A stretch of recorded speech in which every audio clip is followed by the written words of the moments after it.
Kamusta naman po ang pag-attend ng GMA Gala? Ay naku, sobrang happy, amazingly happy dahil ano to parang reunion namin to dahil sa mga busy schedules and really so happy at makita ulit makakadaupang para ang lalim yung mga Kapuso stars. So syempre hindi lang Kapuso, kapamilya at kung sino-sino pa.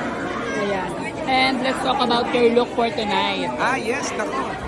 Ito yung color natin ngayon, it's a red wine by Mr. Reggie Cruz. Ayan. May mga pa-sparkle tayo para talagang para talagang amazing. If meron kang babalikan from the past, ano yun? Naku, siguro yung reality show namin, yung Survivor Philippines.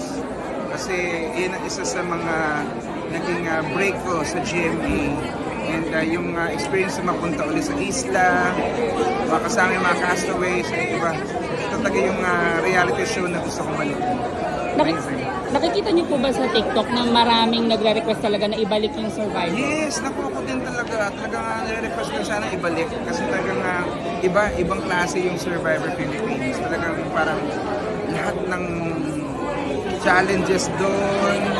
Grabe ba yung buhay sa isla? Talagang iba-iba siya. Wala po ba kayong naririnig-rinig na plano na ibalik siya? Well, naririnig ko. Mukha ako lang nakakarinig na babalik siya. Pero sana, yung clamor ng mga Kapuso natin na ibalik, hopefully maibalik siya. Thank you so much po. Thank you.